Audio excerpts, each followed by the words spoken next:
Welcome to the future of education. And now, here's your host, Michael Horn. Welcome to the future of education. As I've discussed for the last decade plus, we've seen a wave of micro schools and, perhaps more accurately in my view, low-cost private schools emerge across the country over the last many years. Many of these are local schools with one, maybe two sites, but a few have scaling ambitions through different mechanisms.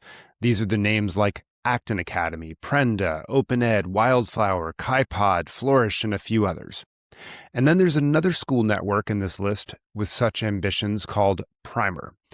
I've long heard about the Primer model from many folks and knew several of the team members, but I've never had the opportunity to visit a Primer school.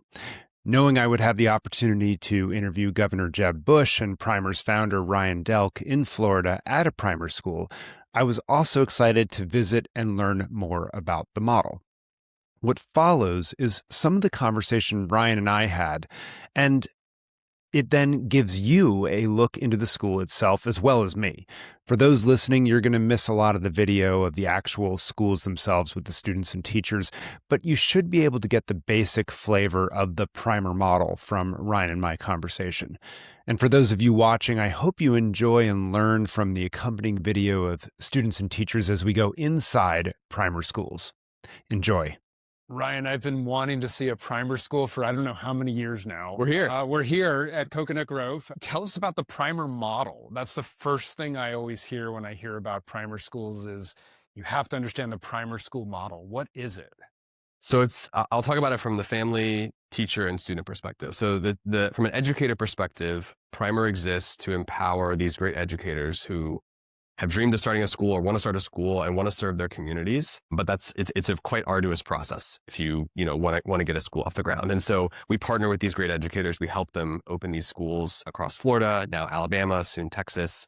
And these are sometimes former administrators. They're sometimes longtime teachers, sometimes Teach for America alums, but they're people that see that the traditional system is not meeting kids' needs, not meeting the needs of their community, but they really care about figuring that out. And so they partner with us to open these schools. From a family perspective, most of our families are in some sort of school situation they know is not meeting their needs. And they're typically not the families that can afford to move to a better school district, join a private school. These are really mostly working class, middle class, sometimes low income families that really care about their kids' education. They're deeply passionate about this. They believe in education as a driver of upward mobility and the importance of it, but they know that the current setup is not meeting their kids' needs. And so they seek out Primer. They're able to attend Primer often for free or for a very low tuition cost per month. And then from a student perspective, we really believe in this idea of taking kids seriously. That's like our sort of North Star from a student experience. And so we'll talk more about that. And I think we're going to go see some kids in action. But this idea of when you create a high agency environment for a student, and specifically around academics, you give them transparency into exactly where they're at. Are they above grade level, behind grade level? And so parents, teachers, students, everyone can see, okay, I'm a grade level ahead in math. I may be a grade level behind in reading. Here's the game plan. You give them agency over, you sort of give them the opportunity to either get farther ahead or to get onto grade level. And so all the software that we've built that powers the school day is really sort of built with that in mind. And so you have this high agency environment for kids. You have teachers who are really excited about serving their community, and then parents that are motivated to find a better option for their kids. Maybe let's back up before we actually get to see what that all looks like. And just how many schools are in the network? Like you're one of a handful of networks that I think of going to scale right now with your model. How many are there? How many students in a school? Like give us some of those fundamentals, if you will. Yeah, so we have 14 campuses across Florida, Alabama, and Arizona. We'll be launching a handful in San Antonio this fall as well, and a few more across Florida. And the average campus is anywhere between 50 and 120 students, depending on the real estate. And so it depends on, the campus setup and the number of teachers, et cetera. We will open Primers. Our model is intentionally flexible from a real estate perspective. And so our sort of the controlling variable for us is access and cost. And so we have this core value of access as the constraint. And so we start from that place, and then we figure out how to deliver a really high quality education in a way that's accessible for every family. And so we open primers in spaces like this. We'll sometimes partner with churches, community centers, charter schools, some property developers, residential developers that want to bring a primer to a residential community. We'll do a lot of different things to get primers off the ground and do it in a way that is affordable to every family as possible. When you say affordable, like what are we talking about? Tuition levels, and how are families here? How are they paying for? I think you would maybe know this. It's hard to know for sure. I think we might be the only private school network in the U.S. that lowered tuition for the majority of our families last year. So the majority of families are paying less for primer in school year 25 than they were in school year 24. Okay. And my hope is we can keep doing that for a very long time. We've never turned away a child for their family's ability to pay. So if a family comes to us and says, hey, I really want to attend primer, but $50 a month is too much, like we will always work with them. We have the Primer Foundation that unlocks scholarships for those kids when they need it. And so we are really serious about this idea of making this accessible to every family. And then from the families that do pay out of pocket, in addition to their state ESA, they typically pay between $50 and $200 a month. Most families, it's a sliding scale based on income. And then in some states like Texas, it's 100% free. So it depends a little bit state by state. But my vision very explicitly is to get primer to be 100% free or ultra low cost. Some states require some small amount of out of pocket, but ultra low cost for every family that attends. And that is our North Star. It's interesting. Purdue University in the higher ed space got however many plaudits for holding tuition level. Yeah. You're lowering it. That's truly unique, I think. Talk to us about sort of the day in the life of the student, right? Are they coming 5 days a week? What's sort of the arc of their day look like? Yeah, something we believe that's really important for these kind of quote unquote alternative education models. We really want primer to feel legible to parents, sort of legible to the existing system. So it feels like a school. So we operate from 8 to 3 or 8 to 3:30 every day. Students come 5 days a week. And so when you're here, it feels fresh and it feels new and exciting and different, but it still feels like a school. And that's really important to us. And so for parents that are working, that are thinking in terms of a traditional school schedule, primer fits, exactly what they would expect. The basic day breakdown, and we'll see some of this in action, is in the morning, kids are working on core academics. So all core academics at Primer are individualized for the student. And so they join Primer, they take a nationally normed reference test, the NWEA MAP test. We get a snapshot of where that student is academically. Every student there's no student that is perfectly at the exact same grade level in every single subject. And so we get a snapshot of this student is maybe half a grade level ahead in math, half a grade level behind in writing, on grade level in reading. And then the system builds an academic model for them. And that academic model includes direct instruction from the teacher. So there's, moments during the day where either the teacher has a small group of students or she's doing group instruction. There's also moments during the day where the students might be learning from a virtual instructor. So let's say they need remedial support in reading. They might be in a remedial math or reading class with another small group of students across the Primer network virtually with an expert tutor that's helping them accelerate back on grade level. There's also points in the day where the student might be working on a learning app or a software tutor. Some students that are really far ahead that have mastered concepts and can move quickly. Some students that might need very specific targeted instruction to a specific concept. And then the fourth sort of modality is students working together. So it might be students reading a book together, discussing it. We really want students to learn this idea of the sort of, we call it learn how to learn, but this idea of them being able to take agency and ownership over their education, even at a very young age, and not need a teacher hovering over them to make sure that they're doing their work, but be able to sit in a group of students and have a robust discussion and understand that they have the freedom to go do that, but also the expectation that they stay on task and have a fruitful discussion. And then, so that's the morning block, basically. Yep. These fundamentals of all the subjects, I guess, or reading, writing, math, science, etc. So science, social studies, history, those happen in the afternoon through pursuits. And so pursuits are sort of, you can give it as in this, it sort of accelerates over or becomes more robust as kids get older. But we want to figure out what makes every student tick. What are they excited about? What are they intrinsically motivated about? And then develop a set of projects that they can work on that align with those interests. And so when kids are younger, these are group projects like let's build a community garden. Let's, learn about local politics and, how a new law is going to, become law in Miami-Dade County. These are these are projects that the primary leader is usually kind of facilitating as a group. But as kids get older, it turns into, let's start a company. Let's go work on a microbiology research project. Let's launch a podcast. Let's publish a book on Amazon.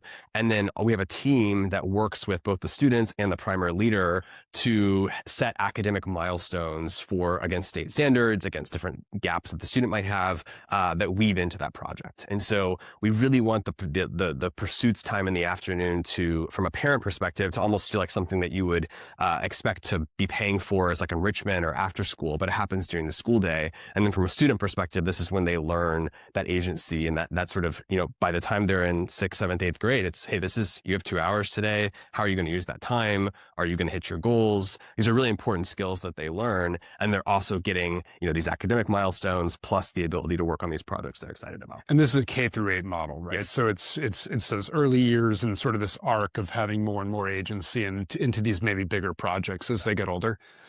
And then you mentioned your tech system. So you take the NWEA map in the beginning, it sort of maps out what your academic plan is going to look like. How are you measuring mastery and then sort of pulling that back into the system to right size that educational experience? Because I'm assuming not all the kids are moving at the same pace and so forth. Yeah. So this is probably the thing I'm most excited about that we're building. We actually just shipped a new version of Academic Progress last week, but the basic idea is we want every teacher, every student, and every parent to be operating with the same. There should be no information asymmetry. They should have the same fidelity on how a student is doing.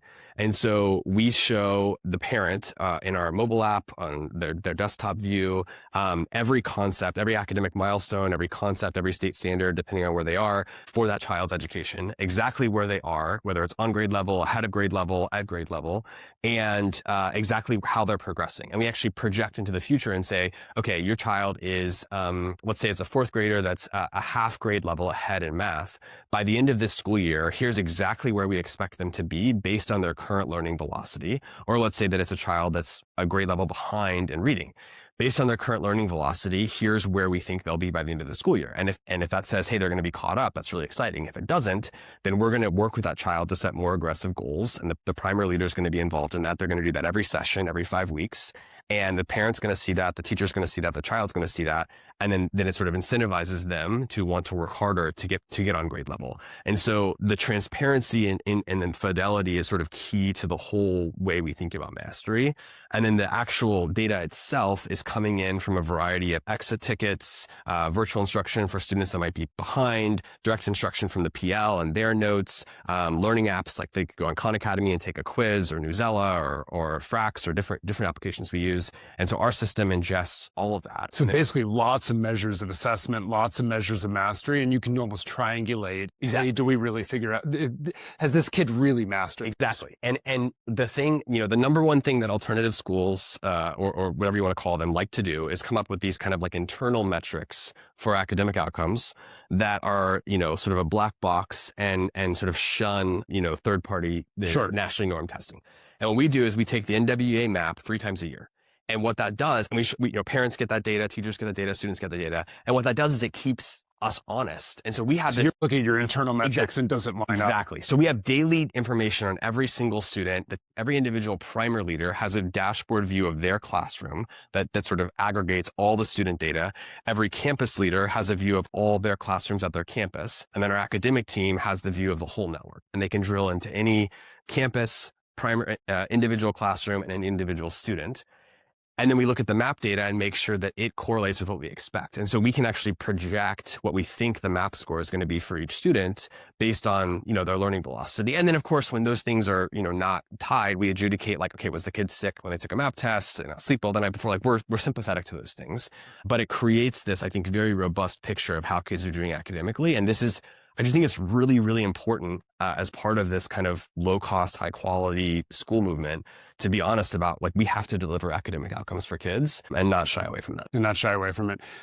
Everyone is buzzing about AI as, what's the role of artificial intelligence in what you just described or what you're developing? I'm more excited in the short term, and this is a bit of a hot take, of how AI impacts the kind of administrative, so maybe just zooming out, like what I aspire primer to be for an educator is that we take on all of the sort of crufty, bureaucratic, administrative junk that you have to do. We'll talk to educators who say like, look, I spend like 2 hours on the weekends, like filling out paperwork for different students, like all this crazy busy work. And so I don't know that any primary leader has ever filled out a piece of paperwork ever. Like, I think it's just all abstracted away for them. And so that is extremely important to us. And so a lot of the ways that we're using these new models is in empowering the teacher. Like, if you think about a teacher's day, my mental model for this is that you want to maximize the number of minutes where that teacher is doing what only they can do, which is engaging with a student one-on-one or in a small group or the whole class, investing in a kid, building a relationship, building trust, helping them through some really important learning unlock.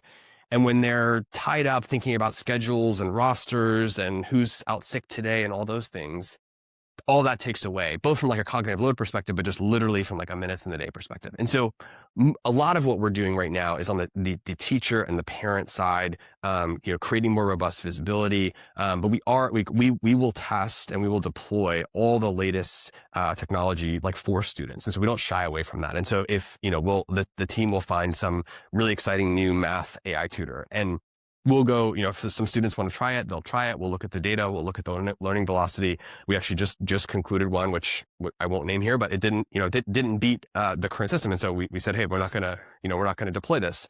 And so it's not that we're sort of shying away from the student side, but it's just that I think my current view is that the underlying models have gotten to the point where they can deliver incredible academic outcomes, but the sort of packaging of it in a way that is accessible to students, that's multimodal, that meets students exactly where they are, and then importantly, that creates on the back end, has the data architecture to be able to map whatever's happening in the AI tutor to state standards, to learning outcomes. That is still quite messy, but I think we're like 3 to 6 months away from that. And sort of the whole point of the software, or a significant point of the software we built, is to ensure that we can plug in those best in class tools and deliver for kids when they're ready. Well, something that seems distinct about your model compared to a lot of the other models I see and hear about right now is that rather than saying we're going to sort of reduce the number of inputs into a kid's education, you're basically saying flowering. We want, if a teacher one-on-one or in a small group with you is the best modality, great. We'll take that and ingest the data and figure out, did you master? If it's this software program, if it's a tutor, whatever it is. And basically the system is sort of taking all these inputs and refereeing or sort of coming up with a picture of mastery. I talk about that philosophy because that does seem distinct, I think. Yeah, there's two things that I would say. One is we are big believers in the educator and the teacher as a sort of sacred part of a child's school experience. I think that's true for any kid. I think it is especially true for children increasingly that come from one parent households or situations where their home life might not feel as stable. Teachers provide a really important role for those kids, far beyond just the education. And so this idea that like AI is going to replace every teacher, we sort of reject that future. And I care much more about how do we empower teachers to do exceptional work, to build these relationships with kids, to be, how do you take a, 75th or 80th percentile teacher objectively, and how do you make them a 99th percentile teacher? How do you give them superpowers? By taking on all this admin work, by, we're starting to do this thing called learning alerts, where a teacher can get a ping in real time when a student is struggling with a specific concept. And so imagine, a 99th percentile teacher is sort of constantly keeping in their head where each student is, what concepts they're struggling with, and like knows when to sit down with them one-on-one and grab the scratch paper and intervene. Well, what if the software did that for you and said, hey, this student right now in real time, 10 seconds ago was struggling with 3-digit subtraction. I think it's a really high leverage moment for you to grab some scratch paper and dig into this this with him. Yeah. That's the kind of thing that we get really excited about. So that's sort of our vision for the future. And then I think from a sort of modality perspective, we care a lot about ensuring that what we put in front of kids and the way the school day is structured meets our internal bar for delivering academic outcomes. And so we're very thoughtful about screen time. We're very thoughtful about the technology that kids are exposed to. We're very thoughtful about what we ask of teachers. And so it is, we've built the system to be highly flexible around the best in class tools, but we still have an extremely high bar for what makes it in and what students are exposed to. And that will never change. So we've talked about how you measure the fundamentals and mastery around that. You've talked a lot about the importance of agency and these other habits or skills, right, that are going to serve students, not just in school, but throughout their lives as they try to live choice-filled lives. Yep. How are you measuring and looking at that, right? Because that seems like a really important piece of what you're doing. Yeah, we think of those as like the inputs to, there's academic outcomes and then there's the inputs to the academic outcomes. And so we call them habits of work. And so every time a student engages with a pursuit and other parts of primer, they know that the habits of work are a really important input into the score that they get or the grade that they get. And so, these are things like, is the child showing up engaged? Is the student working hard? Are they hitting their goals? Do they have legible goals? And I think that piece of it, I think is an underrated part. So many people are focused on the outcomes and, what's the MAP score? What's the grade? What's GPA? But we care a lot about these inputs. One, because I think they are inputs to academic outcomes and they're important. But to your point, like if you're launching a Shopify store as part of your pursuit, learning how to show up, even if you didn't sleep well the night before and be focused and work hard for 45 minutes or an hour on that is a really important life skill. And if you learn that in 6th grade, that's going to pay dividends for you, well into adulthood. And so we think about them both because they're important for academic outcomes, but also because they're just important for life. And it's the context in the academic outcomes. What's the connection between I'm learning the fundamentals of English, math, and so forth, and then I get these projects in social studies, science in the afternoon? Is there a connection? Do the students say like, hey, I'm learning reading so that I can do this thing? Like, do they understand that connection? Yeah, we had a student. So yes, the high level sort of answer is that we want students to feel a direct connection between what they're learning academically, unlocking these cool projects that they're excited about. And the point of that is, eventually it grows to, okay, I'm going to go study this thing for 4 years in college and then go become this, or I'm going to go to trade school, learn this set of skills and then go, have this profession. And so this starting to sort of develop the pattern matching of, hey, I can learn this thing in school and then it unlocks this project for me is really important. But what we try to do is we try to both have that happen kind of fluidly and natively within the projects, but then also explicitly create that. And so I think last year we had a student that was really interested in statistics or math, and they're really excited about the NFL draft and like how teams were gonna we're gonna be able to decide who they were gonna draft and relative to their current roster and salary caps and all these things. And so I was able to connect her with an NFL team, and we were on FaceTime talking to them about who they were going to draft and why they were going to draft them. And that was like a very you could tell the kind of like eureka moment for her of like, okay, I learned this math, and then I was able to use that math to like create this sort of view of like what the optimal strategy would be for a draft. And then like I actually got to talk to an NFL team about it and have a conversation. And that's just like a very small anecdote, but those are the kind of connections that we want to make for kids. And I think that if we do that, especially 5th, 6th, 7th grade, that'll pay tremendous dividends. That's real empowerment. Empowerment indeed. I hope you enjoyed this special edition of the Future of Education as much as I did. Being able to be in a primer school with the students and teachers live was just a huge treat. So a huge thank you again to Ryan for joining me, and a huge thank you to the whole team at Primer and all the supports behind them that helped make this visit possible. There were a lot of logistics to make all these things come together, and they just were absolutely top flight professionals in making it happen. And a huge thank you, as always, to all of you for joining this special edition. I look forward to hearing about all your reactions and thoughts and comments to the episode. And as always, we'll see you next time on the Future of Education.